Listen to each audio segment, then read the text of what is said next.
So hello, here I am sitting at home, and let me tell you, it occurred to me that women are stereotyped greatly based on mere looks, not just intellect. And I know what you're going to say. It's been happening for decades, hundreds of years, etc. But I'm getting a little tired of it. And I'll tell you why. First thing is, I'm a scientist. I have multiple science degrees. I also happen to be a female. And I have happened to teach anatomy and physiology at the college level, at the high school level.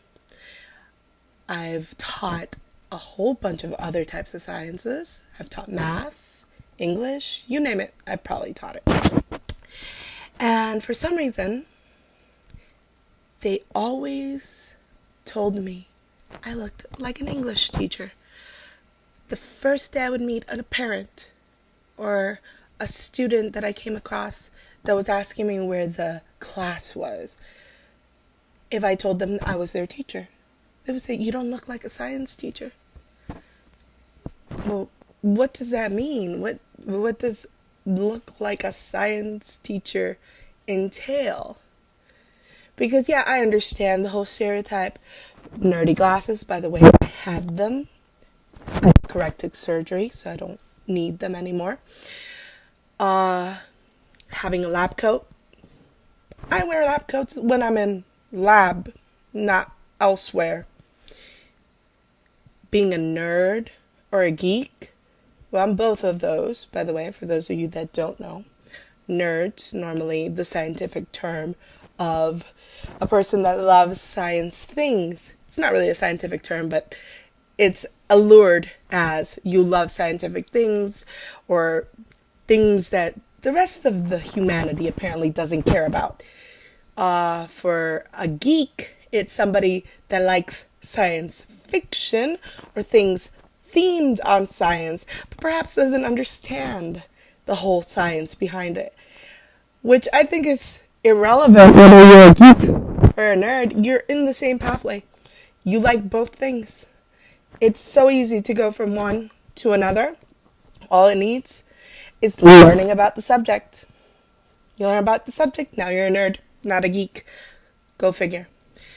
However, I'm both. I've always loved science. I've always loved math, physics, chemistry, you name it. I was a child. I was 5. I was dissecting a fish with my parents because that's what I did for fun. I wanted to know how the world worked. I wanted to know what caused people to die, what caused animals to die. However, the way I appear causes someone to tell me I don't look like a scientist. That really bothers me to no extent, because when I ask or counteract with why does that matter? Well, you're beautiful. Oh, Lord have mercy. So now every scientist on the planet is not beautiful, apparently, because beauty is somehow relevant to me. Having potential scientific knowledge has no correlation. But yet to them, there's a correlation. For some reason, there's a correlation with beauty and being intelligent, which, by the way, there is none. You can be intelligent and you can be ugly and you can be gorgeous and you could be plain. It has nothing to do with it, because beauty is in the eye of the beholder. I could think someone's beautiful and half the planet thinks they're ugly. I could think somebody's ugly and half the planet thinks they're beautiful. It's all perception. It's based off your likes and dislikes. So it's not a perfect measurement. It is not a scientific measurement. It's not something that's measurable objectively, nor subjectively by multiple parameters. It's based off of your intrinsic desires. Well, anyways, they'll tell me, you're beautiful. You're too beautiful, so you can't be a scientist. Okay, fine. Thank you. Thank you for the weird compliment. But then they'll proceed to say, well, you're too intelligent to be a science teacher. How is the... Really? Really? What else would I be if I didn't have this amazing intelligence? I am a teacher because I so chose to be. It doesn't mean a thing that I have a level of IQ that's too high. You know, I'm not no Albert Einstein. Okay? I'm not Stephen Hawking. These men and women that are at the top echelon of sciences, they also have lived a normal life. And not everybody starts at the top. You can be one place now, 10 years from now, you're in a whole nother field you never even suspected you would be a part of. And that's another thing. In science, there's so many upcoming future careers that people don't know about or don't comprehend or can't even imagine at this time. I specialize in something that a lot of schools are referring to as STEM. It's called Science, Technology, Engineering, and Mathematics. Some schools are calling it STEAM, Science, Technology, Engineering, Arts, and Mathematics. It's basically the integration of all these scientific principles and the ability to think critically through inquiry-based learning, through differentiated instruction, through project-based learning. It's freaking solving a problem. I give you a problem, you solve it using logic, measurable actions like an experiment or procedures, and oh my goodness, you take note of the evidence, collect that data, and make results, ultimately yielding a product or an observation of some kind. Well, apparently this is news to a lot of people. And being a woman, nobody would think that I am capable of this, apparently. Because I've gone to a lot of meetings where I've been overlooked just because I'm female. And that bothers me so much because I strongly defend the female as much as I defend all minorities. And I like to make sure that we are accounted for within the realm of both education, educational leadership, and within the realm of STEM and STEAM, since these are the proper coined terms. And so we represent, as females, less than 35% of all STEM and STEAM. In fact, minority women represent less than 25%. One of the highest minorities that's underrepresented within STEM and STEAM is Asian females. Second to that is Hispanic females. And the largest one is African American descent. So in that regard, you have a lot of minorities that are not being represented holistically throughout the different branches of STEM. And they're not being represented appropriately even in the fields of which are female fields traditionally, such as the teaching and the nursing fields, which is also ridiculous in itself to stereotype an entire field based off just the pre-qualification of your gender. Gender does not play a role in your intellect. It does not play a role in your ability to perform the job.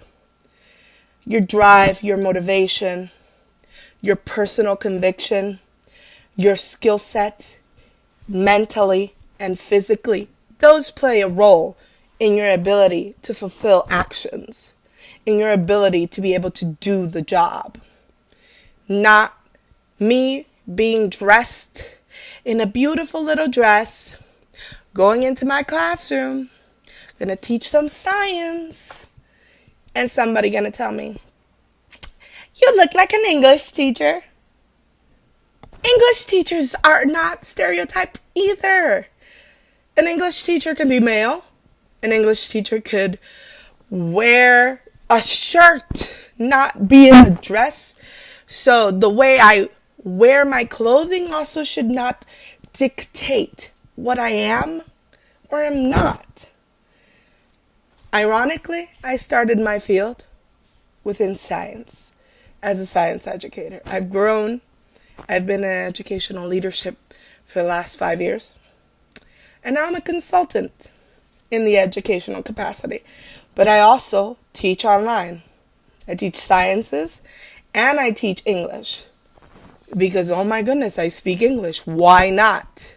I happen to be trained in the aspect of teaching, so therefore I can teach English across the globe.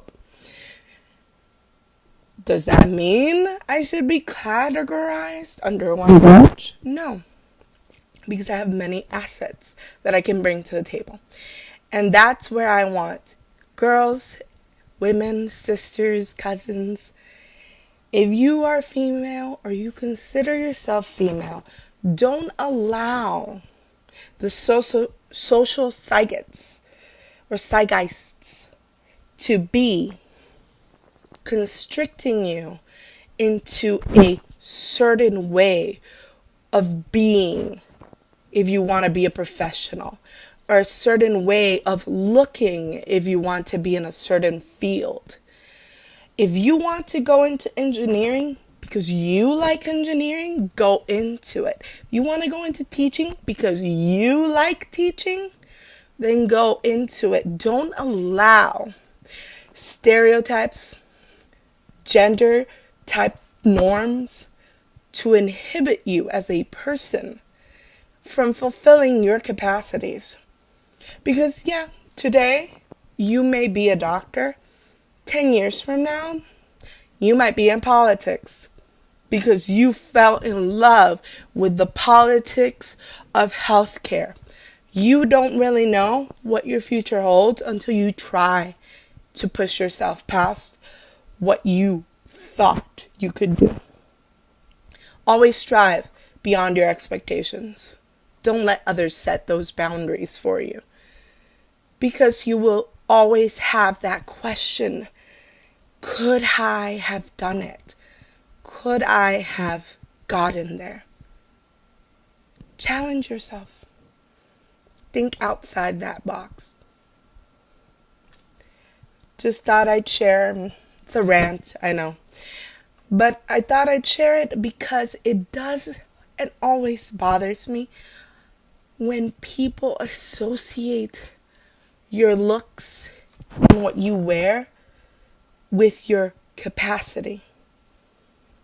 I might have blue hair tomorrow, and my ability mentally to describe, to understand the human body and its physiology will not be altered because my hair color changed.